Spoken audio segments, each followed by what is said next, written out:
တော့အဝိတ္တစားရေးပြီးပြန်ထွက်သွားတယ်ဆိုတော့စီးပြီးတော့အဲ့စီးပြီးပြန်လာတော့ထမင်းတွေပါစားတော့ပြီးပြန်အိတ်သွားတယ်မနက်ပိုင်းကျတော့သူမရှိတော့ပြန်ထွက်သွာ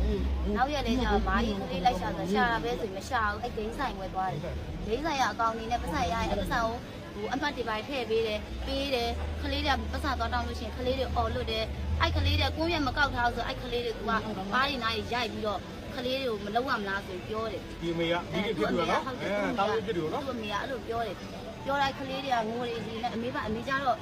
ယောက်ျားလေးတွေနဲ့ပတ်သက်ပြီးတော့သမီးတို့ကျတော့လာမခိုင်းနဲ့အမေကအဖေကိုလည်းပြစ်ထားတယ်သမီးတို့လည်းပြစ်ထားတယ်အမေလုံးချင်တယ်လုံးနေဆိုသူသမီးအဖေမှလည်းအဲ့လိုပြောတယ်အားနဲ့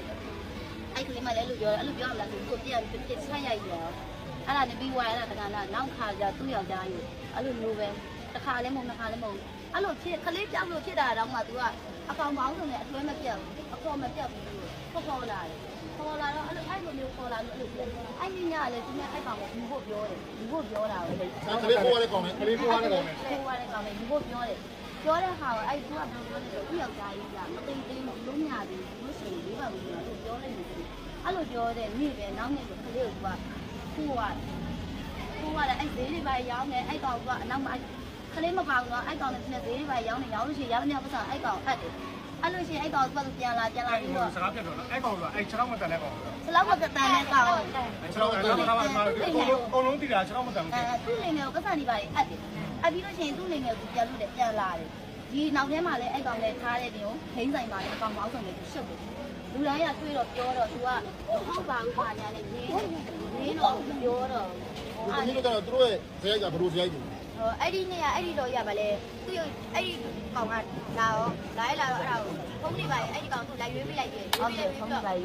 အဲ့ဒီမနေ့မှာပဲခလေးပြောက်လာတယ်အဲ့ဒီခလေးကိုလိုက်ရှာပါလားလို့ပြောတယ်အဲ့ဒါ तू ကမရှာဘူးအဲ့ဒါဂိမ်းတိုင်းသွားတယ်အမှသူ့နောက်ယောက်ျားလေးတယောက်ပဲအဲ့လိုရတယ်ခေါ်လာတယ်အဲ့လိုမျိုးဘာလို့သွားရှာရဲအမှသူဘူပင်တော့ကမရှိဘူးပေါ့ဘူပင်တော့ကမရှိဘူးမှုလည်းမပွင့်ဘူးပေါ့မှုလည်းမပွင့်ဘူးသမီးတို့ကအဲ့ဒါကျွန်တော်တခုမေးဦးမယ်ဟိုအခုဆေးုံမှာရောက်နေတဲ့ကလေးအမေနဲ့အခုတောင်းစားရဲ့တကောင်းသားနဲ့ကခင်ဗျာဟုတ်ကဲ့လင်ငယ်ပေါ့လင်ငယ်ကြားဟုတ်ယူပြီးပဲသိတာပေါ့သူတို့ချင်းချင်းသိတာပေါ့သူတို့သိတယ်အဲ့ဒီကလေးပြောက်သွားတော့လေအဲ့တော့ရသိတယ်ကဖုံးကွယ်ထားတာအခုအဲ့ဒီအမကြီးရောညော်လေးရောက်သိတ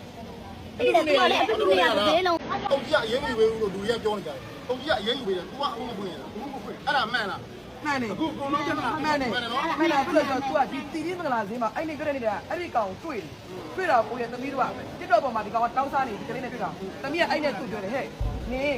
ခိုင်မဒီအခုတော့6ရက်ခန့်မှာနေအမှုသွားခွင့်နေတော့ပြီးတော့ပြန်လာတဲ့ငါတို့လိုက်မှာငါတို့ကားနဲ့အဲ့ဒါကိုတကယ်တော့နင်းကိုမယုံလို့ရစကားမှုကိုငါကိုယ်တိုင်လိုက်ပြောပြတယ်ဟိုလေးတို့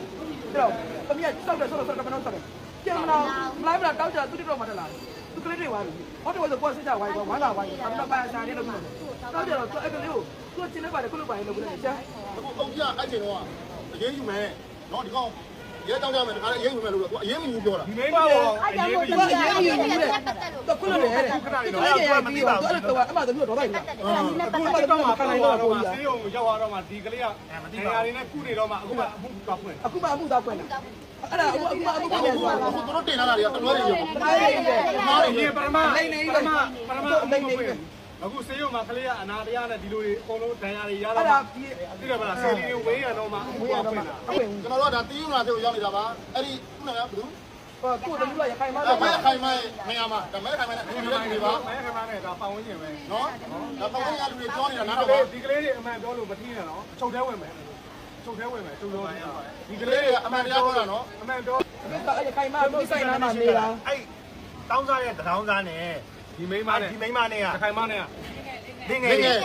ဟုတ်ငယ်ကြိုက်နေပါလားကြိုက်နေပါလားအများကြီးပဲအများကြီးပဲအလောင်းကလည်းတစ်ပတ်တကလေးနဲ့လှုပ်တယ်ရားများပတ်စံနဲ့ဒီလိုဘွားမျိုးရောက်သွားတယ်အဲ့ရခိုင်မလောင်းကသားလှုပ်ခဲ့လို့ဒီလိုဘွားမျိုးရောက်သွားတာကိစ္စတစ်ခုခုဖြစ်ရင်မိုင်းဆိုင်နာမှာကျမဆိုင်နာမှာနေတာကျမအကုန်ရှိတယ်မျိုးလေးကသာနာလေးလွယ်လေးတယ်အဲ့ဒါအိမ်တိုင်းသွားတယ်အဲ့ကနှစ်သိန်းလွယ်အဲ့သပင်းနေဖြတ်လာတာလေးလေပထမသပင်းရှိသပင်းနေဖြတ်လာတာအဂိမ်းနေစောလို့သပင်းနေဖြတ်ရအောင်ရောင်းလိုက်တာဂိမ်းတော့ပေးရတယ်အဲ့ဒါမဟုတ်ဂိမ်းတော့ပေးရလိုက်ဂိမ်းစောလိုက်တာပုံသွားတယ်ဘလုံးလုံးလာတော့ဒါသပင်းကိုဖြတ်ရောင်းပြီးဂိမ်းစောလိုက်တာဟုတ်ကဲ့စောလိုက်တာပေးရတယ်ရှာပါလေဆိုတသိန်းရတယ်ကျွန်တော်တို့လေးကိုရှာလိုက်ကြည့်ပြောတာကအခုကျွန်တော်တို့ဒီရောက်ခံလေးတော့မှကလေးနှစ်ယောက်ဆေးရုံကလာခေါ်ခိုင်းလိုက်တယ်နော်ကျွန်တော်တို့ရှိရင်မင်းမှာဆိုလို့ မဟုတ်ဘူးဟိုမနက်ကမီဒီယာတွေကလာအဲ့ဒီလူပါလာခေါ်သွားတယ်မီဒီယာတိတိလာမှာဆိုလို့မနက်ကကျိုးမီဒီယာလာမေးတယ်တမီးဖြေလိုက်တယ်အမှုမှဖြေတယ်အကောင်လုံးဥပဒေနဲ့ဖြေလိုက်တယ်အဲ့မီဒီယာကိုအဲ့ဒါကိုတင်ခွင့်မပေးဘူးလေဈေး private ဖြစ်နေဘူးတင်လို့မရဘူးအဲ့လိုမျိုးအဲ့တဲ့ကကလေးတွေကြောက်သွားသူ့ဖေကမနက်ကသူသမီးလေးကိုသွားတွေ့တယ်အတွေ့မခံဘူးအဲ့ခိုင်မှာတော့သူ့ဖေကမနက်ကငိုတာဝမ်းနေလို့အဲ့ဒါသူအဲ့ဘီယာတောက်တယ် လင်ငယ်လောက်လင်ငယ်ထက်မဟုတ်ပါဘူးလင်ကြီးတဲ့လင်ငယ်ကိုပို့ချစ်တယ် ဟုတ်တယ် ဒီကလေးကိုခိုးရတဲ့တခိုးကိုပို့ချစ်တယ်ဗောနော်ဒီကရုံးကလင်းနေမှလည်းအများကြီးပဲအလောင်းလားလို့တာအလောင်းကကလေးပြောက်သွားတော့မှအလောင်းကစားဒီဂျုံမှာပြီးတော့တောက်တယ်စားတယ် ဘူးမထွက်ဘူးအလားပါလေပြောင်းရုံ တောက်စားတာမှလည်းမပြောက်အခုမှလည်းမျက်ရည်နဲ့မျက်ခွက်လုံးနေတာဆဲ လောက်ပြ လောက်ပြနေသမီးရားရဲ့ရှင်းမှာသူခံဆောင်ပြနေတာပါဒါလောက်ကြံတာပါအမှန်မဟုတ်ပါဘူးဒါလောက်ကြံနေတာ တော့ဘောလည်းမတင်ဘူးကျွန်တော်တို့ လောက်ကြံနေတာပြောတယ် ဒါမျိုးကလေးကလေးဆိုရင်တော့ဘယ်ခုနှစ်သားသမီးတွေလူလာလူတူတယ်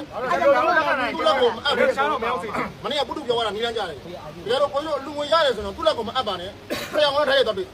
ပုံတောင်းဝင်ဘယ်လောက်ဆိုတော့ကိုကြီးတို့ရှင်းပေး ဟုတ်တယ်သမီးကလည်းအဲ့လိုမျိုးပဲအဲ့လိုမျိုးကို ကိုရသမီးကပြဿနာကလေးတွေလိုအပ်တဲ့ဟာတွေကသမီးကကိုယ်တိုင်ဝယ်ပြီး အဲ့ဒါပဲ ဝယ်ပြီး တောက်ကြယူ ရောက်တော့ခေါ်ပြီးတော့ တောက်ကြယူသွားရိုက် ရိုက်တော့ခေါ်ပြီးတော့ပါးတဲ့နားတွေရိုက်တာသမီးတစ်ခုမှတစ်ဆောင်တောင်မှနတ်မမှန်ကျွေး ဝယ်ကျွေးဘူး လုံးဝဝယ်မကျွေး အဲ့ မ ဒီ ရ က တော့ သမီးစားကြည့်လို့ရှိရင်သမီးတို့ဆိုင်မှာရေပုံးလာကြုံပြီးတယ်